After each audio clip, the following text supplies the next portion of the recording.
going to talking about the concept illustration 24. illustration 24 நம்ம பார்க்க போறோம். அதாவது சிஎம்ஏ புக்ல இருக்கக்கூடிய சம் இது.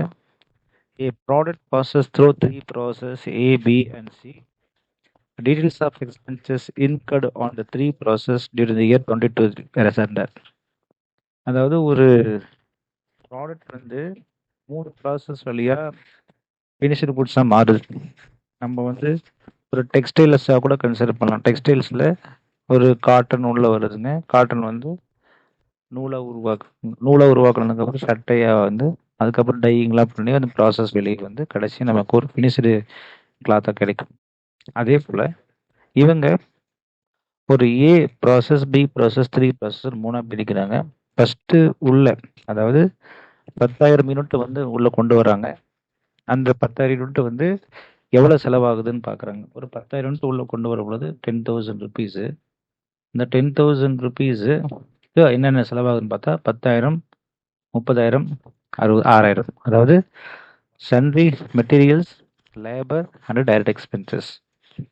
அப்போ இது ப்ரொடியூஸ் பண்ணும்போது இன்ட்ரடியூஸ் ஆகும்பொழுது 10% இன்ட்ரடியூஸ் ஆகுது.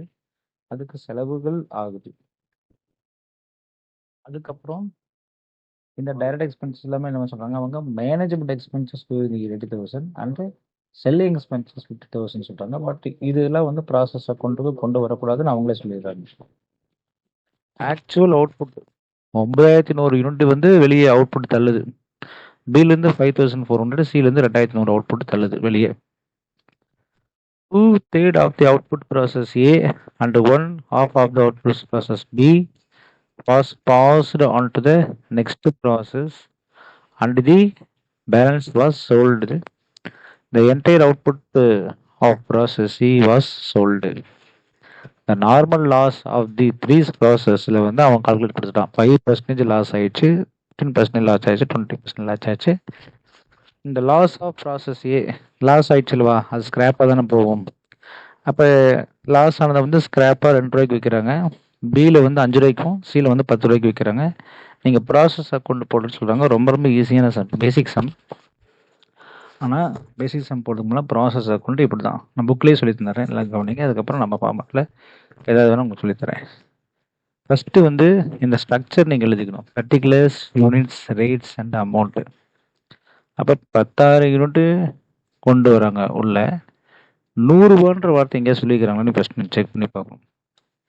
எங்கேயாவது உள்ளே கொண்டு வரதுக்கு 100 ரூபாய் செலவாயிருக்குதுன்னு சொல்லியிருக்கிறாங்களா அப்படின்னா எஸ், சொல்லலையா? பாருங்க, நல்லா படிக்கணும். A product was cost per unit 100ன்னு கொடுத்துருக்க பாரு, சொல்லியிருக்கிறாங்க இல்லையா? அப்போ அந்த பாயிண்ட் தான் நீங்கள் எடுத்துக்கணும். அப்போ 10,000 இன்ட்டு 100 போட்டால் 1,00,000 ரூபாய் செலவாகுது. அந்த ப்ரொடியூஸ் அந்த ரா மெட்டீரியல் இங்கே கொண்டு வரதுக்கு 10,00,000 ரூபா செலவாயிருக்குது. அப்புறம் செலவு நான் சொன்னேன் 10,000, 3,000, 6,000, 30,000, 6,000. அப்போ 10,000, 30,000, 6,000 மொத்தம் எவ்வளோங்க? 46,000 ரூபா. அப்போ 10,000 அந்த இன்புட் உள்ளே வரத்துக்கு உங்களுக்கு எவ்வளோ செலவாயிருக்குது? 10,46,000 ரூபாய் செலவாயிருக்குது.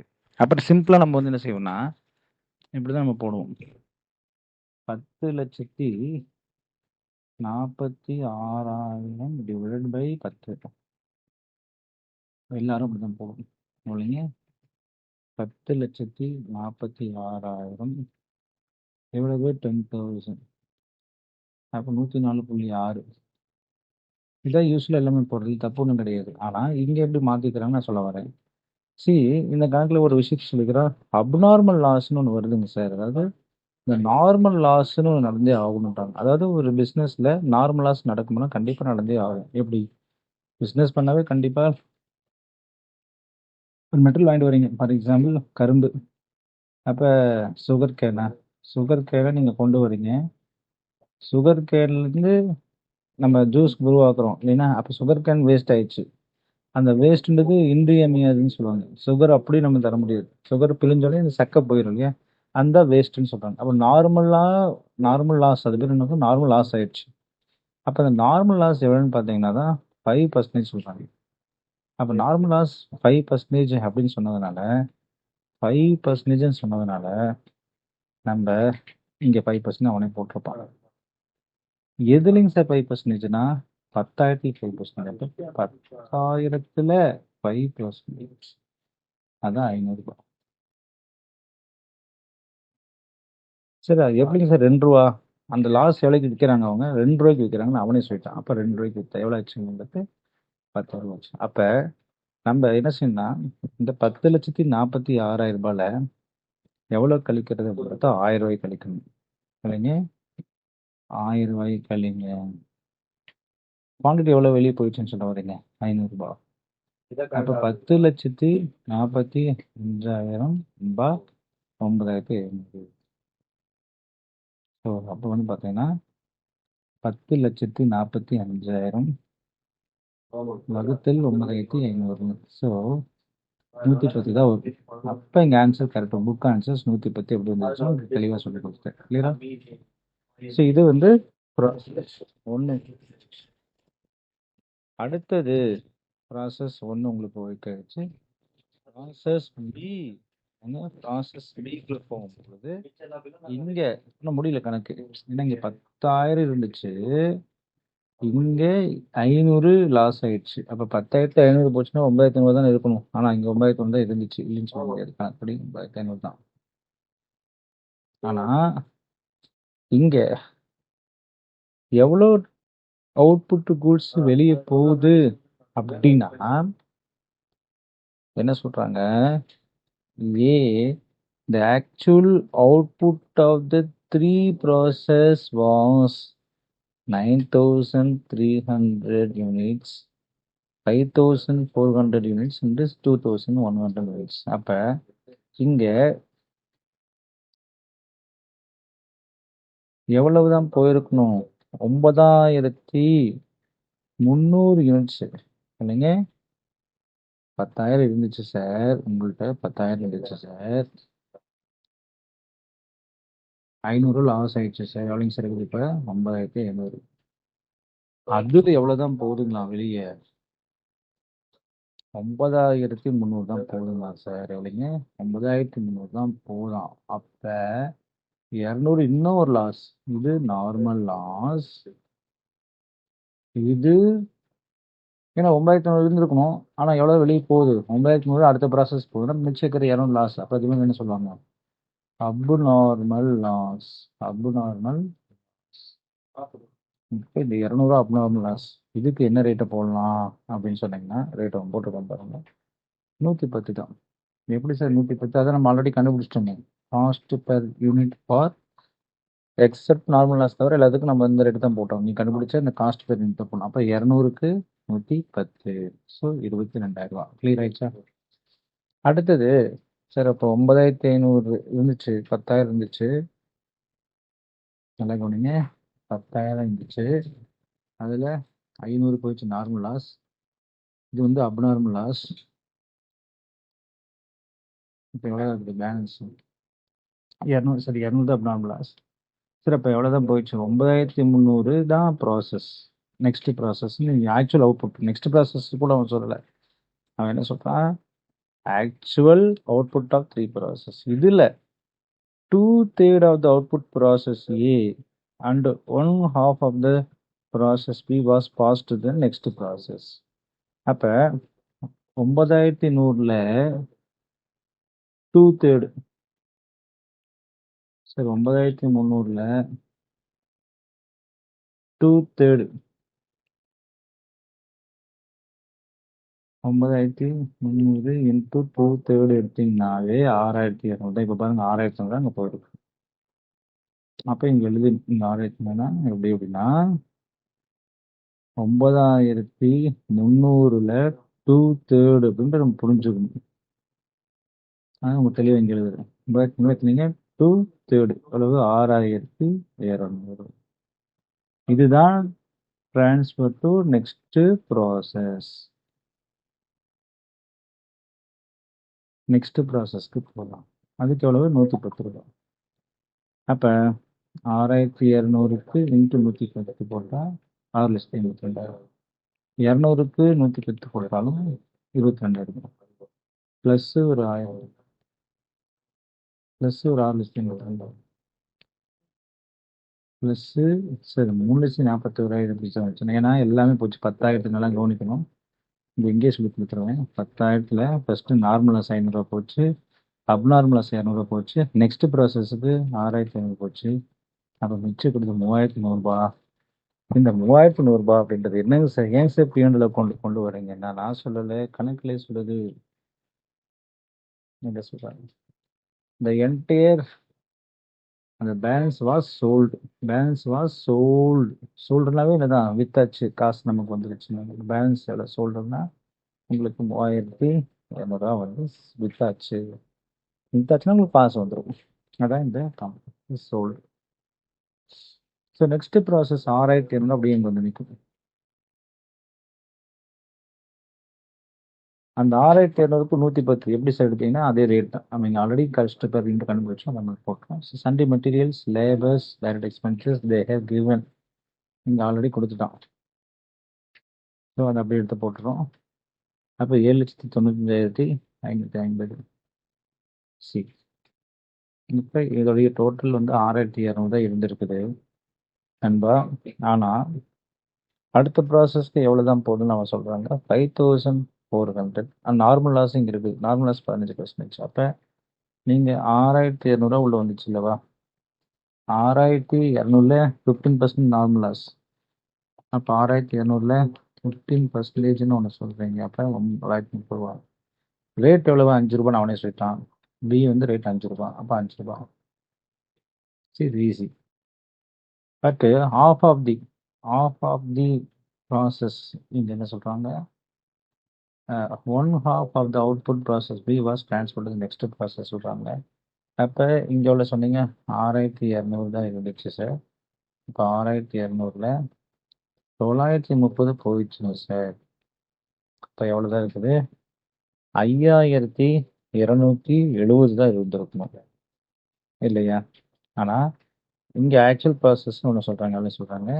5,400 சொல்கிறாங்க. அப்போ நான் சொல்கிறேன், இது நீங்கள் ஈஸியாக புரியும்னா ஃபஸ்ட்டு எவ்வளோ போட்டு நெக்ஸ்ட் ப்ராசஸ்க்கு 6,200 அதில் 930 போயிடுச்சு. இப்போ எவ்வளோ இருந்திருக்கணும்? 6,200ல் 930 போச்சுன்னா எவ்வளோ இருந்திருக்கும்? 5,270 தான் இருந்திருக்கணும். ஆனால் அந்த ப்ராசஸ் அடுத்த ப்ராசஸ் எவ்வளோ போகுது? நெக்ஸ்ட் ப்ராசஸுக்கு 5,400 போகுது நம்ம படித்தோம். ஸோ 5,400 தான் போகுதுன்றாங்க. அப்போ ஆக்சுவலாக எவ்வளோ தான் இருந்துக்குது? 5,200 தான் இருந்திருக்கணும். ஆனால் அடுத்தது 5,400 போகுது. அப்போ 5,400 போகுது, ஆனால் எவ்வளோ இருந்திருக்குது? 5,500. அப்போ அப்நார்மல் கெயின். அது எப்படியோ என்ன ஆயிடுச்சு? கெயின் வந்துருச்சு. அப்போ எவ்வளோங்க சார்? 130 ரூபா கெயின் கிடச்சிருக்குது. அப்போ அதுக்கு ரேட்டு 5 ரூபா சொல்லியாச்சு. இப்போ 130 ரூபா. நார்மல் லாஸ் 5 ரூபா. அப்படின்னா நமக்கு 180 ரூபா. அப்படின்னா 7,95,180 ரூபா மைனஸ் 4,650 ரூபா எப்படி கழிச்சிங்கன்னா இந்த amount normal loss minus 6,200 normal loss கழிச்சு 150 ரூபா. 150 ரூபா பெர் யூனிட் கிடைச்சிச்சு. இது போட்டுறீங்க. அப்போ இந்த பக்கம் டேலி 8,14,650 இந்த பக்கம் 8,14,650 ரூபா. இங்கே 6,330 ரூபா மைனஸ் 930 மிச்சம் கொடுத்து 5,400. அதில் ஆஃப் அமௌண்ட் என்ன போயிடும்? Next process of amount sold பண்ணிடுறீங்க. அடுத்தது ப்ராசஸ் சீக்கில் போகிறீங்க. ப்ராசஸ் சீக்கில் இருந்தால் வரும். இந்த 2,700 இங்கே வந்து நிற்கும். அதுக்கு 150 ரூபா போட்டாச்சு. 450 ரூபா. அதோடைய Sunday expenses, labour, they have given எல்லாமே சீக்கும் கொடுத்தாச்சு. 5,000, 25,000, 27,200. சென்டிங் ப்ரைஸ் 250 ரூபா. 120 ரூபாய்க்கு இங்கே விற்றீங்க. ஃபஸ்ட்டு வந்து 120 ரூபா, 175 ரூபா, 250 ரூபா. ஸோ இது எங்கேயுமே நம்ம சொல்லலையே அப்படின்னு ஒரு விஷயம் நீங்கள் சொல்லுங்க. பட் நான் சொல்லுவேன், ஃபியூச்சரில் சொல்கிறேன். வெயிட் பண்ணுங்க. இப்போ திருப்பி ஆஸ் யூஷுவல் இப்படி தான் போட்டுரும். இதுக்கு வந்து 5,02,200. ஸோ 2,700 ரூபா. அப்போ நார்மலாக 20% 540 ரூபா. 10 ரூபாய்க்கு விற்கிறாங்க. நம்ம சொல்லலாம், நான் சொல்லலாம், எல்லாமே இங்கே சொல்கிறாங்க 10 ரூபாய்க்கு விற்கிறாங்கன்னு சொல்கிறாங்க. அதனால் இந்த 10 ரூபாய்க்கு இங்கே போட்டாச்சு. ஸோ 5,400 ரூபா. Abnormal loss. ஏன் சார் அப்நார்மல் லாஸ்ன்னு அப்படின்னா 2,700 ரூபா மைனஸ் 540. இப்போ 2,700 ரூபா மைனஸ் 540னா எவ்வளோ தான் இருக்கும்? 2,320 ரூபா தான் இருக்கும். ஆனால் அடுத்த ப்ராசஸ்க்கு 2,300 தான் போகுதுன்னா இப்போ 60 ரூபா லாஸ். அப்போ இந்த காஸ்ட் பெர் யூனிட் தான் நீங்கள் போட்டோம்னா. ஸோ 230. ஸோ ஃபீல்டில் உட்காந்து 230. 230 எப்படி கண்டுபிடிச்சுன்னு நீங்கள் பார்த்துங்க. 2700 minus normal loss, total cost minus normal loss cost. So 230 இது போட்டிங்கன்னா ஸோ டோட்டலாக சார் 2100 எப்படி சொல்கிறீங்கன்னா, நான் சி ப்ராசஸ் வந்து அப்படியே இந்த entire output process C was சொல்லிருந்தாங்க. அப்போ அடுத்த ப்ராசஸில் எதுவும் போகல, சி அப்படியே சோல்டு பண்ணிடுறாங்க. சோல்டு பண்ணுறது 180 ரூபா தான் பண்ணுறாங்க, வேறு எதுவும் பண்ணல. பட் இப்போ நம்ம வந்து ப்ராசஸ் சி முடித்தோடனே பாப்புலேஷன் போகிறோம். அப்போ ப்ராசஸ் ஏவில் எத்தனை யூனிட் வந்துச்சு நமக்கு? 3100, 2500, 2100. எப்படிங்க சார்னா இதுதான் என்டையர் சேல்ஸ் ஆனது. இதுதான் 3100, 2700, ஸோ 2100. ஸோ இதுக்கெல்லாம் வந்து ரேட் வந்து 120, 125, 250 வந்து எங்கே போட்டிருக்கான் அப்படின்னு பார்த்தீங்கன்னா, அவன் கணக்கில் கொடுத்துருக்குறான். 120, 125, 250. ஸோ இது அப்படியே சேல்ஸ் ஸ்பீக்கராக நீங்கள் போட்டுறீங்க. அப்நார்மல் கெயின் பக்கம் வரணும். எப்படி சார் அப்நார்மல் கெயின் 18,550 எடுத்தீங்கன்னா இங்கே பாருங்கள், அப்நார்மல் கெயின் 19,500 மைனஸ் லாஸ் எவ்வளவு? Abnormal loss 22,000. இங்கே ஒரு லாஸ் எவ்வளோ வந்துச்சு? Abnormal loss 13,800. அப்போ அப்நார்மல் லாஸு, அப்நார்மல் கெயின். அப்போ அப்நார்மல் லாஸ் அக்கௌண்ட் ஒன்று கிரியேட் பண்ணணும். ஃபஸ்ட் எடுத்தோன்னே abnormal loss account, abnormal gain account ஒன்று கிரியேட் பண்ணிட்டீங்க. ஸோ அப்நார்மல் லாஸ் எவ்வளவு? 130 ரூபா இன்ட்டு 150 ரூபா. ஸோ பார்த்தீங்கன்னா 19,500 பியில் பாருங்க கொண்டிருக்கேன். 19,500 இல்லைங்களா? ஸோ 19,500. ஆனால் நார்மல் லாஸ் இதுக்கு எவ்வளோ தான்? 130 ரூபாய்க்கு வந்து 5 ரூபா தான் நம்ம போட்டோம் இல்லைங்களா? அதாவது 130 ரூபாய்க்கு 5 ரூபா தான் வரும் லாஸ். அப்போ ஆக்சுவலாக எவ்வளோ இருந்துக்கணும்? 130 ரூபா ப்ராஃபிட் நமக்கு வந்துருச்சுங்க.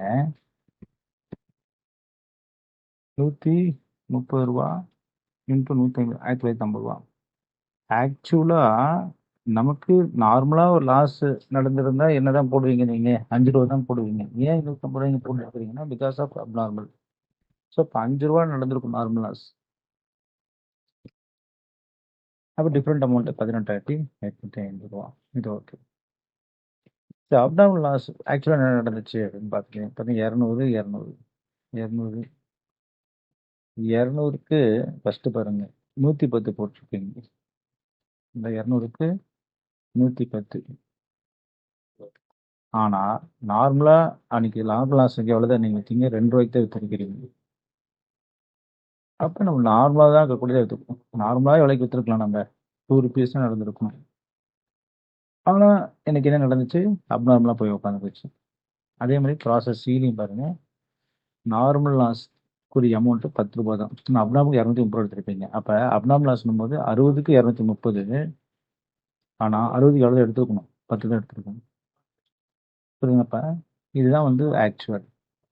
சரி, இப்போ நம்ம அப்நார்மல் லாஸ் எடுத்துக்கொள்ளும் பொழுது நம்ம அந்த காஸ்ட் பெர் யூனிட் எடுத்தாச்சு.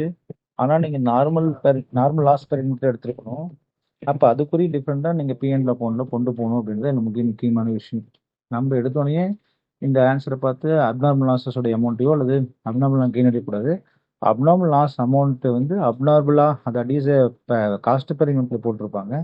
அதை வந்து நம்ம எதுக்கு கொண்டு மாற்றோம்னா நார்மல் லாஸ் பெர் யூனிட்டுக்கு மாற்றி டிஃப்ரெண்ட் அமௌண்ட் தான் நம்ம இன்கமாக எடுத்துகிட்டு போகணும் அப்படிங்கிறது கான்செப்ட். ஸோ சேல்ஸ் பண்ணியாச்சு, அப்நார்மல் கெயின், அப்நார்மல் லாஸ் எடுத்தாச்சு. இந்த மேனேஜ்மெண்ட் அண்ட் செல்லிங் எக்ஸ்பென்சஸ் வந்து ப்ராசஸை கொண்டு வரக்கூடாது, ஆனால் பிஎன்எல் அக்கௌண்ட்டுக்கு கொண்டு வரலாம். ஸோ இது வந்து செல்லிங் ப்ரைஸ்.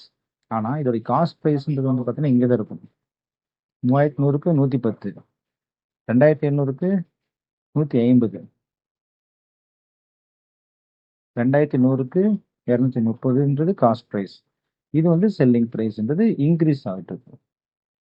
ஸோ இதுதான் இந்த கணக்கு. ஸோ ப்ராசஸ் அக்கௌண்ட்ன்றது இந்த முக்கியமான சம்மு. திருப்பி ஒரு தடவை ஓவர்வியூ பார்த்தலாங்களா? கவனிங்க. சி, இந்த ஒரு ப்ராசஸ் வந்து ஏபிசின்ற 3 இடத்துக்கு போகுது. அப்போ செல்லிங் அண்ட் மேனேஜ்மெண்ட் எக்ஸ்பென்சஸ் கொடுத்துக்கலாம். இந்த அக்கௌண்ட் வந்து பிஎன்எல் கொண்டு அப்ளிகேட் ஆகும், ப்ராசஸ் அக்கௌண்ட் அப்ளை ஆகாது. ப்ராசஸ் அக்கௌண்ட்டுக்கு ஒவ்வொரு ப்ராசஸ்லேருந்து ஒவ்வொரு ப்ராசஸ் போகுது. அப்படி போகும்போது முழுமையாக போகல, சில ப்ராசஸ் வந்து நெக்ஸ்ட் ப்ராசஸ் போகாமல் அங்கேயே சோல்ட் ஆயிடுது. அப்போ சோல்டையும் நம்ம கன்சிடர் பண்ணிக்கணும். நெக்ஸ்ட் ப்ராசஸ் போகிறதையும் கன்சிடர் பண்ணி ஆகணும். அதே மாதிரி காஸ்ட் பெர் யூனிட்ன்றது இது முக்கியமான விஷயம் கண்டுபிடிக்கக்கூடியது. So total cost minus value of normal loss input quantity into minus normal loss. இதுதான் ஃபார்முலா. இந்த ஃபார்முலா நீங்கள் மறந்துடவே கூடாது எக்கர்ந்து. ஸோ இவ்வளோ தான் அந்த கான்செப்ட். இதில் ஏதாவது டவுட் பண்ணால் நீங்கள் எனக்கு தெரியப்படுத்துங்க. நன்றி. தேங்க்ஸ்.